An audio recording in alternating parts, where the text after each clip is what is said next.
በ3 ሰዓት ውስጥ ቻርጅ ተደርጋ መሞላት የምትችል እቃ ነች። እንዴት ነው ማጽዳት ያለብን? ፍሪጅ፣ ቴሌቪዥን፣ ሌሎችም እቃዎች ኮኔክት ማድረግ እንችላለን። የመብራት መጥፋትና የኃይል መቆራረጥ ለዕለት ተዕለት ስራችሁ እንቅፋት ለሆነባችሁ እንዲሁም ደግሞ የሶላር መብራቶችን ለመግዛት ላሰባችሁ ዛሬ የተገኘሁት በርካታ አማራጮች የምታገኙበት አዲሰን ሶላር ኢንጂነሪንግ ነው። ያሉትን አይነቶች፣ ጥራታቸውን እንዲሁም ደግሞ ወቅታዊ ዋጋቸውን በዛሬ ቪዲዮ ወደ እናንተ ያደረስኩ ቆይታ ማደርገው እኔ ኤደን ነኝ። ቻናላችን ደግሞ ገበያ ዞን ነው። አሁኑኑ ሰብስክራይብ እያደረጋችሁ አብራችሁን ቆዩ።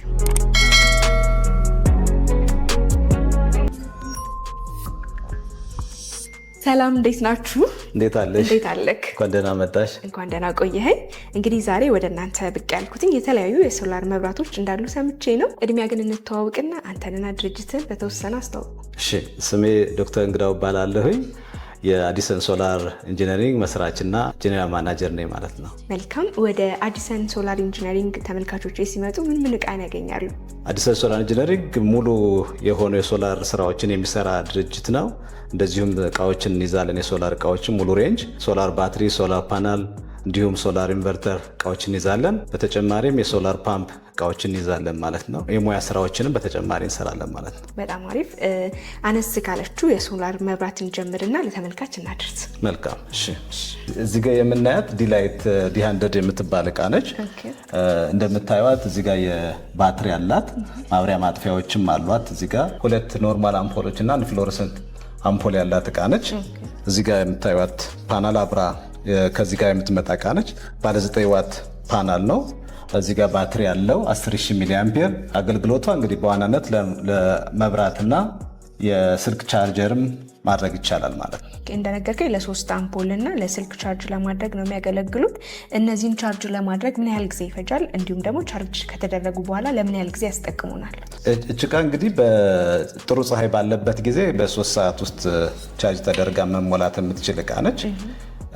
ከዛ በኋላ ግን እንደምንፈልገው የብርሃን መጠን ከ3 ሰዓት ጀምሮ እስከ 12 ሰዓት ታገለግል ትችላለች። የብርሃኑን መጠን ከፍና ዝቅ በማድረግ አጀስት በማድረግ የሚሰራ እቃ ሆኖ እናገኘዋለን ማለት ነው። ጥሩ። እንግዲህ አሁናዊ ዋጋው ስንት ነው? ይሄ አሁን ባለው ገበያ ሃይ ኳሊቲ እቃ ነው። ካሉት እቃዎች ውስጥም የተሻለ የሚባል እቃ ነው። ገበያው ላይ እስከ 14000 ብር የሚሸጥ እቃ ነው ማለት ነው ለተጠቃሚ። መልካም። ወደ ቀጣዮቹ ሄድ። እዚህ ጋር የምታዩት ሶላር ፓናል ባለ 60 ዋት ሶላር ፓናል ነው። ባለ 60 ዋት ማለት እንግዲህ ለአንድ አነስተኛ የገጠር ቤት መሆን የሚችል አንድ 10 አምፖሎችን ማብራት የሚችል ፓናል ነው። ከዚህ ጋር በእርግጥ ሌሎችም እቃዎች አብረው የሚሸጡ እቃዎች ይኖራሉ። ባትሪ ይኖራል። የባትሪ መቆጣጠሪያም እቃ ይኖረዋል ማለት ነው። እነዚህ እንግዲህ አነስ ያሉ ፓናሎች ናቸው ማለት ነው። በጣም ጥሩ። እንግዲህ የሶላር ፓኔል ገበያው ላይ የተለያዩ አይነቶች አሉና እናንተ ጋር ያለው የትኛው ነው? ከአይነትስ አንጻር የትኛው የተሻለ ነው? እንግዲህ አብዛኛውን ጊዜ 2 አይነት ሶላር ፓናሎች እኛ ሀገር የተለመዱ ናቸው። አንደኛው ፖሊክሪስታላይን የሚባል አለ። ይሄ ሴሉ የሚሰራበት ቴክኖሎጂ ነው። አንደኛው ደግሞ ሞኖክሪስታላይን የሚባል አለ። እዚህ ጋር የምናያቸው እኛ ጋር ሁሉም ያሉት እቃዎቻችን አሁን ሞኖ የሚባሉት ናቸው። ሃይ ኤፊሺየንሲ ሶላር ፓናሎች ናቸው። ወይም ደግሞ ኃይል የመቀየር ፀሐይ ብርሃንን ወደ ኤሌክትሪክ የመቀየር አቅማቸው ከፍ ያለ ነው ማለት ነው፣ ከሌላኛው የተሻለ። ምናልባት በክረምት ወቅት ደመናም ቢኖር የማጠራቀም አቅም አላቸው ማለት ነው። አዎ፣ በደመና በሚሆንበት ጊዜ የመቀየር እድላቸው ወይም ደግሞ አቅማቸው አነስ ይላል። ምክንያቱም ጥሩ ፀሐይ ሲያገኙ ነው ጥሩ ኃይል መስጠት የሚችሉት። ቀነስ ይላል ከጥሩ ፀሐይ ካለበት ጊዜ ያነሰ፣ ነገር ግን ስቲል ኃይል መስጠት ይችላሉ ማለት ነው። መልካም። ወደ ቀጣዩ ደግሞ እንሂድ። እዚህ ጋር የምናየው ደግሞ ባለ 150 ዋት ሶላር ፓናል ነው። ቅድም ካየነው ከፍ ያለ እና ከፍ ያለም አገልግሎት መስጠት የሚችል ነው። 150 ዋት ማለት እንግዲህ ከአምፖል ባሻገር ለአነስ ላሉ ቴሌቪዥኖችም ኃይል መስጠት የሚችል ፓናል ነው ማለት ነው። ቅድም እንደተባባል ነው ተጨማሪ እቃዎችን ይፈልጋል። ኮንትሮለር ይፈልጋል፣ ኢንቨርተር ይፈልጋል፣ ባትሪም ይፈልጋል። ይህ ብቻውን የሚያደርገው ነገር ስለማይኖር ማለት ነው። በጣም ጥሩ። እንግዲህ እዚህ ጋር ካነሳው ሀሳብ ጋር ለተመልካቾችም ግልጽ እንዲሆን አብዛኞቻችን ሶላር መብራት ስንል ፓኔሉን ነው የምናስበው እና በውስጡ ምን ነገሮች አሉት? እነሱን ጠቅለል አድርገህ ንገረን። አንድ ሶላር ፎቶቮልታይክ ሲስተም ይባላል ሙሉ ሲስተሙ ፈንክሽናል የሚሆነው ሲስተም። ያ እንግዲህ ሶላር ፓናል ይይዛል፣ ባትሪ ይኖረዋል የግድ ምክንያቱም ፀሐይ የሚኖረው ቀን ነው ማጠራቀም ይኖርበታልና ብዙ ጊዜ ደግሞ አምፖል የምንጠቀመው ወይም ደግሞ መብራት የምንፈልገው የተለያዩ አይነት ባትሪዎች ይኖራሉ። ከዛ ባሻገር ደግሞ ይህንንና ባትሪውን የሚያገናኝ ኮንትሮለር የሚባል ወይም ደግሞ ኢንቨርተር የሚባል እቃም ያስፈልገዋል ማለት ነው። ሶስቱ ዋነኞች ናቸው ማለት ነው። አዎ እውነት ነው። መልካም እሺ፣ ቀደም ብለን እንደነገርከኝ 150 ዋት ነው የዚህ ሶላር ፓኔል አቅሙ። ባትሪውስ በተመሳሳይ ነው መሆን ያለበት? የባትሪ ምርጫችን እንዴት ነው ማድረግ ያለብን? የባትሪ ምርጫችን የሚወሰነው በምንጠቀመው እቃ ምን አይነት እቃ ነው የምንጠቀመው፣ ባለስንት ዋት የሚፈልግ እቃ ነው የምንጠቀመው የሚለው ላይ ተመስርተን እና ለምን ያክል ጊዜ ነው ያን እቃ የምንጠቀመው በአንድ ቀን የሚለው ላይ ተመስርተን ባትሪው ለምሳሌ 100 አምፔር አወር ሊሆን ይችላል፣ 200 ሊሆን ይችላል፣ 300 ሊሆን ይችላል። ስለዚህ እሱ የራሱን አሰራር አለው፣ የሚሰላበት አሰራር አለው። በሱ መሰረት ነው የሚወሰነው ማለት ነው። መልካም። ምናልባት ስንት አምፖሎችን ማብራት ይችላል ይሄ 150 ዋት? እንግዲህ ፕሮፐርሊ ባትሪውን ከመረጥን ኢንቨርተሩን ከመረጥን 150 ዋት ለ5 ሰዓት እንኳን ፀሐይ ቢያገኝ 10 አምፖል በላይ ሊያበራ ይችላል ማለት ነው። ከዚህ ፓናል ጋር ለምሳሌ ከ150 ዋት ፓናሉ ጋር ብዙ አይነት የባትሪ ካፓሲቲዎችን እንጠቀም እንችላለን እንደየሰው ፍላጎት እንደየአቅሙ ማለት ነው። ለምሳሌ ባለ 100 አምፔር አወር ባትሪ ልንጠቀም እንችላለን፣ ባለ 70 አምፔር አወር ባትሪ፣ ባለ 150 አምፔር አወር ባትሪ፣ ባለ 200 ልንጠቀም እንችላለን። ከነዚህ ውስጥ ራሱ 2ም 3ም አድርገን ልንጠቀም እንችላለን። ስለዚህ አንድ ፓናል ከብዙ ባትሪዎች ጋር ኮምባይን ተደርጎ ሊጠቀም ይችላል። አንድ ባትሪም እንደዚሁ ከብዙ ፓናሎች ጋር ሊሰራ ይችላል። አንድ ኢንቨርተር ከብዙ ፓናሎች ጋር ወይም ከአንድ ፓናል ጋር ከብዙ ባትሪዎች ጋር ወይም ከአንድ ባትሪ ጋር ሊሰራ ይችላል ማለት ነው። ስለዚህ የእቃው ሲስተም ሲሰራ አገልግሎት የሚሰጠው ሲስተም ሲሰራ ዋጋውም ቢሆን በሚሰላበት ጊዜ ስንት ፓናል ስንት ባትሪ ነው የምፈልገው የሚለው ላይ ተመስርቶ ይሆናል ማለት ነው። መልካም። እንግዲህ ይሄ 150 ዋት መያዝ የሚችለው ሶላር ፓኔል ዋጋው ምን ያህል ነው አሁን ላይ? 150 ዋት እንግዲህ በዋት በምናሰላበት ጊዜ እስከ 55 ብር ሊደርስ ይችላል በዋት። ስለዚህ የዚህን ጠቅላላ ዋጋ ለማወቅ 150ን በ55 ብር አባስተን የምናገኘው ዋጋ ይሆናል ማለት ነው። ስለዚህ ፓናሉ አሁንም በሚቀየርበት ጊዜ በዋት ያለው ዋጋ ሊቀየር ይችላል ማለት ነው። መልካም። ወደ ቀጣዮቹ እንሂድ። እሺ፣ እዚህ ጋር ደግሞ የምናየው የ450 ዋት ፓናል ነው። ቅድም ካየነው በ3 እጥፍ የሆነ ሶላር ፓናል ነው። ይህንኛው እንግዲህ ከፍ ያለ ዋት ነው እንዳወራ ነው። ስለዚህ ከፍ ያለ ማለት ብዙ እቃ ለመጠቀምም ያገለግለናል ማለት ነው። ምን ያስጠቅመናል? ለምሳሌ አምፖሎችን፣ ፍሪጅ፣ ቴሌቪዥን ሊያስጠቅም ይችላል ማለት ነው። ይህንኛው ፓናል ለብቻውም ኢንስቶል ሊደረግ ይችላል፣ ከሌላም ጋር ሆኖ ኢንስቶል ሊደረግ ይችላል። ከፍ ያለ ኃይል በምንፈልግበት ጊዜ ይህንን 2-3 ልናደርገው እንችላለን። እንዳየ አስፈላጊነቱ 100-200 ሊሆን ይችላል ማለት ነው። ይሄ ባለበት አሁን መካከለኛ ቤተሰብ ላለው ሰው በቂ ነው ማለት ነው። አነስ ላለ ገጠርም አካባቢ ለሆነ ወይም ደግሞ ከተማ ውስጥም ቢሆን መብራት እየጠፋ በሚያስቸግርበት ቦታ ላይ ቢያንስ አምፖሎችንና ቴሌቪዥን ወይም ዋይፋይ እንዳይቋረጥ በሚፈለግበት ቦታ ላይ አንድ ሶላር ፓናል አነስ ባለች ባትሪና ኢንቨርተር ተደርጎ አገልግሎት ይሰጥ ይችላል ማለት ነው። መልካም። እንግዲህ ምናልባት ሶላር ፓናላችንን ጣራ ላይ በምንሰቅልበት ጊዜ ቆሻሻ እንዲሁም የተለያዩ አቧራዎች ቢገኝበት ወይም ቢኖርበት እንዴት ነው ማጽዳት ያለብን? እንግዲህ ሶላር ፓናል አንደኛው ፐርፎርማንሱን ወይም ደግሞ የሚሰጠውን ኃይል ከሚቀንሱት ነገሮች አንዱ አቧራ ነው። አቧራ እንዲሁም የወፍ ወይም ደግሞ የሌላ እንስሳ ጽዳጅ ሊሆን ይችላል፣ ቅጠል ሊሆን ይችላል የሚወድቅበት። ስለዚህ እሱ ሬጉላርሊ መጸዳት ይኖርበታል። በተለይ ክረምት በሚሆንበት ጊዜ ራሱ ዝናብ ስለሚያጥበው የዛን ያክል አሳሳቢ አይደለም፣ አቧራም የለም እንደምናውቀው። በጋ ላይ ግን አቧራ ቢያንስ ይኖራል፣ ቅጠሉ ይኖረዋል። ስለዚህ እነሱ መጸዳት አለባቸው። በለስላሳ ነገር ደግሞ በስፖንጅ ነገር መጸዳት አለበት። ሳሙና መጠቀም አይጠበቅብንም የዛን ያክል የለብንም። አንዳንድ አይነት ሳሙና ይህንን መስታወቱን ስለሚጎዳው አንጠቀምም። ግን በለስላሳ ጨርቅ ተደርጎ በውሃ መታጠብ ይኖርበታል ማለት ነው። መልካም። ይሄ 450 ዋት መያዝ የሚችለው ሶላር ፓኔል ቻርጅ ለማድረግ ወይም ደግሞ ለማጠራቀም ምን ያህል ጊዜ ይፈጅበታል? እንዲሁም ደግሞ አንዴ ካጠራቀመ በኋላ ለምን ያህል ጊዜ አገልግሎት ይሰጠናል? ስለዚህ ይህ ሶላር ፓናል ፀሐይ ባለበት ጊዜ ነው የሚሰራው። ቅድም እንዳወራ ነው ፀሐይ ባለበት ጊዜ ማለት ለምሳሌ 5 ሰዓት ፀሐይ ቢያገኝ በቀን 5 ሰዓት ማለት በ450 ወይም ደግሞ 400 እንኳ ያመነጫ ብለን የምናስብ ሪል በሚሰራበት ጊዜ ወደ 2 ኪሎዋት አወር ያክል ኃይል በአንድ ቀን ውስጥ ማመንጨት ይችላል ማለት ነው። 2 ኪሎዋት አወር ለአንድ አነስ ላለ ቤተሰብ እና አነስ ላሉ እቃዎች የአንድ ቀን ፍጆታቸው ይሆናል ማለት ነው። ይሄ የዚህ ፓኔል ወቅታዊ ዋጋው ስንት ነው? አዎ ይሄ ፓኔል እንግዲህ ቅድም ለመነጋገር እንደሞከር ነው በዋት ነው። አሁንም ይሄ 450 በሚሆን ጊዜ ዋጋው ቀነስ ይላል ከዛኛው ይልቅ። ስለዚህ እስከ 45 ብር በዋት ይሸጣል ማለት ነው።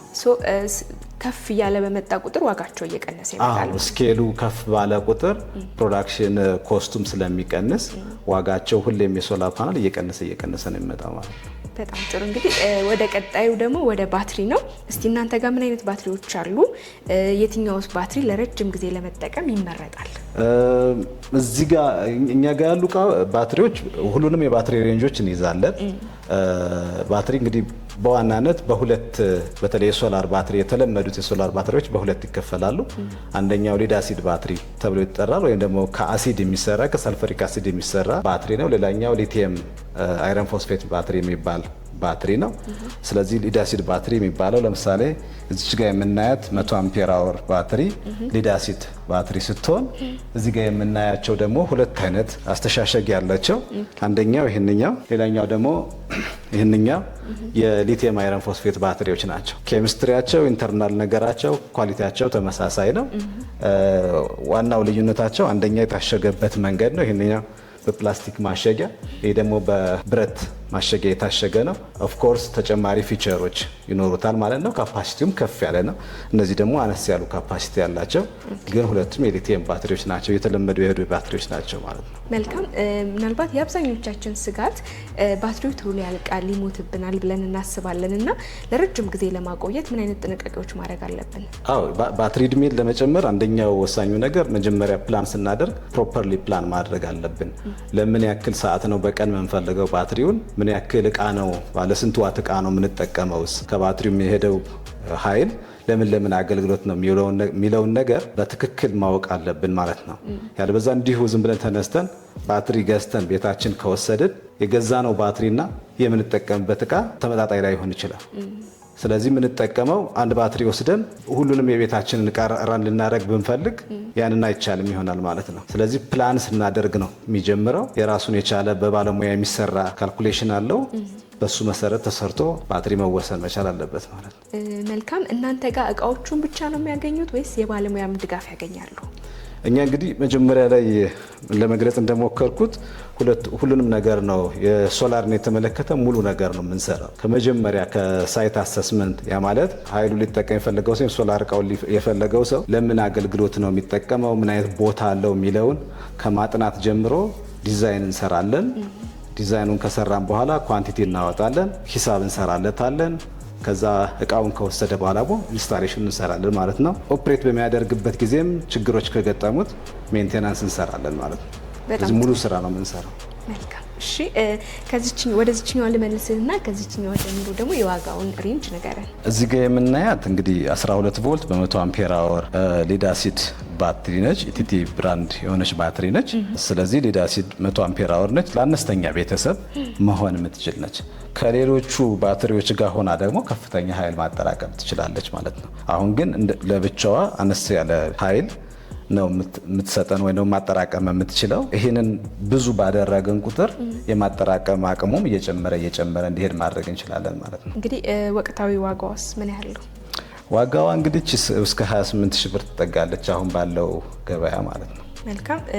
ከዚህ ባሻገር እዚህ ጋር ያሉት አሉ በካፓሲቲ ደረጃ ከፍ ያለ ይዛሉ ያልከኝ ቀደም ብለህ ስለነሱ ደግሞ የተወሰነ ዋጋቸውን ንገረን። አዎ እነዚህ የሊቲየም ባትሪዎች ናቸው። ሊቲየም አይረን ፎስፌት የሚባሉ ባትሪዎች ናቸው። እንዲሁ በማየት ከሊድ አሲድ ባትሪው ጋር ተመሳሳይ ነው የሚመስሉት፣ ነገር ግን የሊቲየም ባትሪዎች ናቸው። ከዛኛው የተሻለ 5-6 እጥፍ የሚሆን እድሜ ያላቸው ባትሪዎች ናቸው። ከሊድ አሲዱ በጣም የተሻለ እድሜ ነው ያላቸው። ፕራይሳቸውም ደግሞ እድሜያቸው ከፍተኛ ስለሆነ የሚጠቀሙበት ማቴሪያል ወደድ ያለ በመሆኑ ምክንያት ከዛኛው ትንሽ ከፍ ይላሉ። ስለዚህ አንድ ባትሪ እስከ 45 ሺህ ብር ሊሸጥ ይችላል ማለት ነው።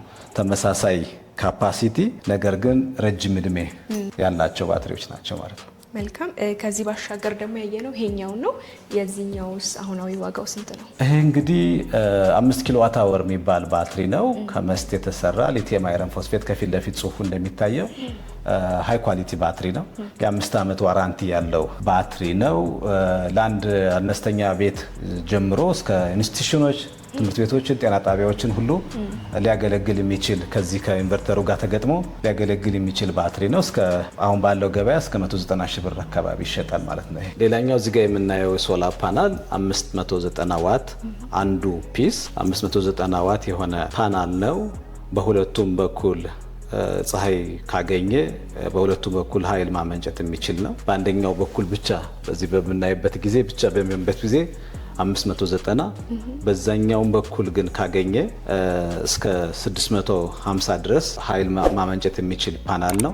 ባይፋሻል ሶላር ፓናል ይባላል። ትንንሾቹ ቅድም ያየናቸው በተለይ ሞኖፋሻል ናቸው። አንደኛው ሳይዳቸው ብቻ ነው ኃይል ማመንጨት የሚችለው። ይህን ግን በምናይበት ጊዜ ከዚህኛውም በኩል ተመሳሳይ ፌስ ነው ያለው፣ ባይፋሻል ነው ማለት ነው። በሁለቱም ማግኘት ይችላል። ስለዚህ እስከ 10% የኃይል ጭማሬ ይኖረዋል። ኃይል ማመንጨት ተጨማሪ ኃይል ማመንጨት ይችላል። ከሌሎቹ የተሻለ የሚሆነው ይሄንኛው ነው ማለት ነው። መልካም እንግዲህ ይሄስ ሶላር ፓኔል አሁናዊ ዋጋው ስንት ነው? ዋጋውን በምናይበት ጊዜ እንግዲህ ቴክኖሎጂው አሁን የረቀቀ ከመምጣቱ የተነሳ ከፍ ባለ ቁጥር ፓናሉ ፕሮዳክሽን ኮስቱ አነስ ያለ ነው የሚሆነው።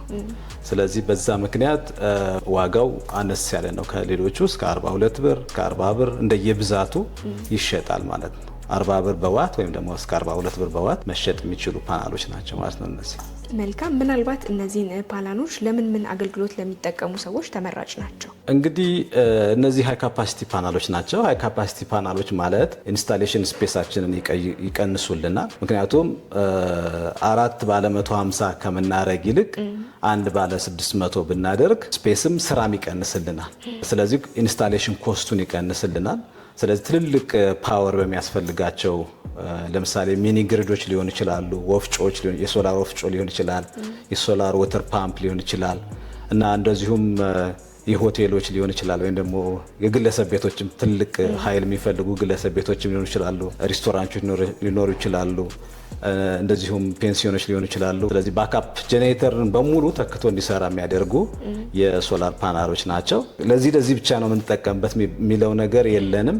ብዙ ነገር መጠቀም እንችላለን ማለት ነው። ዋናው ጥቅማቸው እነዚህ ትልቅ ካፓሲቲ ስለሆኑ የኢንስታሌሽን ልፋቱን እና የኢንስታሌሽን ኮስቱን ይቀንሱልናል ማለት ነው። እስካሁን ሶላር ፓኔሎቹና መብራቶቹን አይተናል። ሶስተኛው አካል ደግሞ ኢንቨርተር ነው ብለናል። እስቲ እናንተ ጋር ምን አይነት ኢንቨርተሮች አሉ? ከዛ በፊት ግን የኢንቨርተር ጥቅሙ ምንድን ነው? ኢንቨርተር እንግዲህ ሶላር ፓናልንና ባትሪን የሚያገናኝ እቃ ነው በዋናነት። እንደዚሁም የሚጠቀመውን ሎድ የምንለውን ኤሌክትሪክ ተጠቃሚ እቃውን የምናገናኝበት ዋናው የሶላር ፒቪ ሲስተም ልቡ የምንለው እሱ ነው የሚሆነው ማለት ነው። ስለዚህ ሁሉም ነገሮች የሚገናኙት ሶላር ፓናሉ፣ ባትሪው፣ እንደዚሁም አምፖሎች ከሆኑ ቲቪም ከሆነ ወይም ደግሞ ሌላም የኤሌክትሪክ እቃ ከሆነ ተጠቃሚ እቃ ከሆነ የሚገናኙት ከኢንቨርተር ጋር ነው ማለት ነው። ዋነኛው ልቡ እንዳልከኝ እሱ ነው ማለት ነው።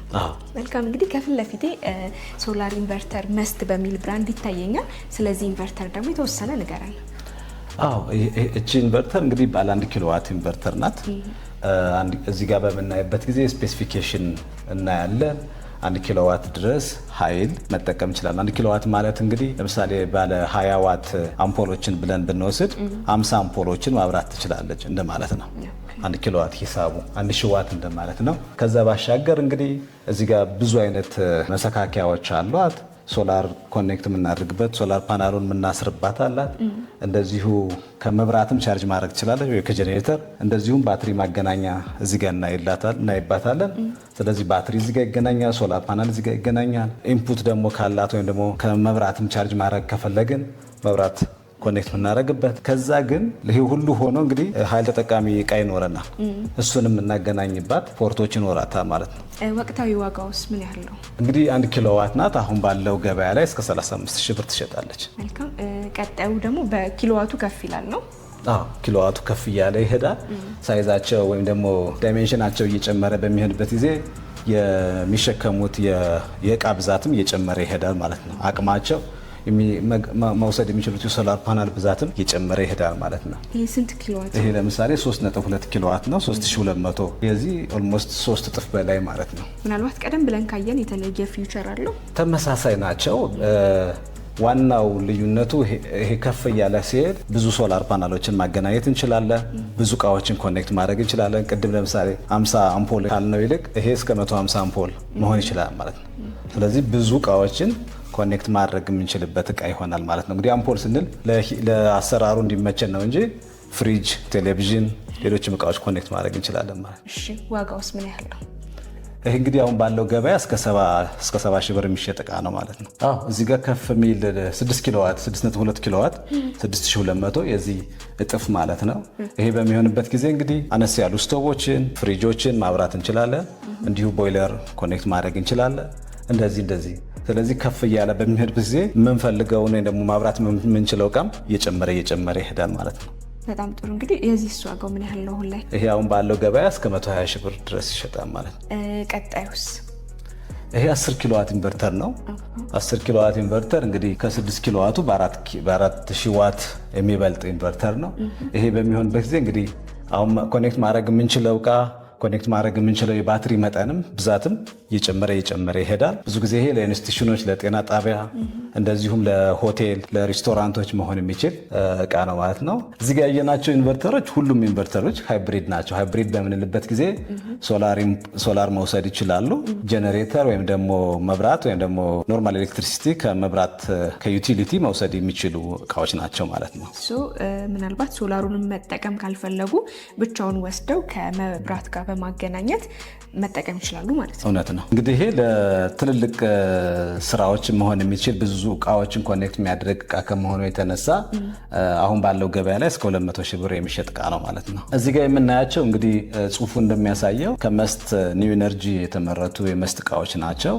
ከነዚህ ባሻገር ሌሎችንም እቃዎችን ይዛለን እንደየሰው ፍላጎትና እንደየፕሮጀክቶቹ ባህሪ የተለያዩ እቃዎችን የተለያዩ ማኒፋክቸር እቃዎችን ይዛለን። ለምሳሌ የግሮዋት የሚባል አንድ ማኒፋክቸረር አለ። ሃይ ኳሊቲ ኢንቨርተሮች እንደዚሁም ደየ የሚባልም ኢንቨርተሮች እና ባትሪዎች አሉን። ሌሎችም የሶላር እቃዎች አሉ። የሶላር ወተር ፓምፕ አለን። የሶላር ወተር ፓምፕ ኢንቨርተሮች አሉን። እነዚህን እቃዎች ይዘናል ማለት ነው። መልካም። እንግዲህ አሁን ያለነው አዲስ አበባ ውስጥ ነው። ከአዲስ አበባ ባሻገር ክልል ከተሞች ላይ ተደራሽነታችሁ እንዴት ነው?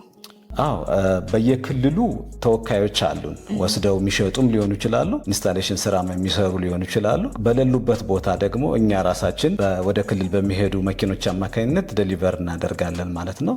ስለዚህ ሁሉም የሀገሪቱ የክልል ከተሞች ላይ እንዲሁም የዞን ከተሞች ላይ አለን። ሪቻውት መደረግ እንችላለን፣ መገኘት እንችላለን ማለት ነው። መልካም። እሺ ምናልባት እዚህ ከተማ ውስጥ እነዚህን እቃዎች ከእናንተ መግዛት ለሚፈልጉ መገኛችሁ የት ነው? አዎ 2 ቦታዎች አሉን። አንደኛው አሁን ያለንበት ሳይተ ምሕረት አካባቢ የሚገኘው ሾርማችን ነው። ሌላኛው ደግሞ ሰንጋተራ አካባቢ ፈደንጓ ህንፃ ላይም እንገኛለን ማለት ነው። ሁለቱም ቦታዎች ላይ ማግኘት ይችላሉ። ስልካችንን ሜንሽን ማድረግ እንችላለን። መልካም። እንግዲህ እኛም ስልካችሁን ከስክሪኑ በታች እናስቀምጣለን። እነዚህን ሶላር መብራቶች መግዛት ለሚፈልጉ ወደ እናንተም እንዲመጡ መልእክታችን ነው። ስለነበረን ቆይታ ከልብ ነው አመሰግናለሁ። ስለመጣችሁ በጣም ነው የምናመሰግነው።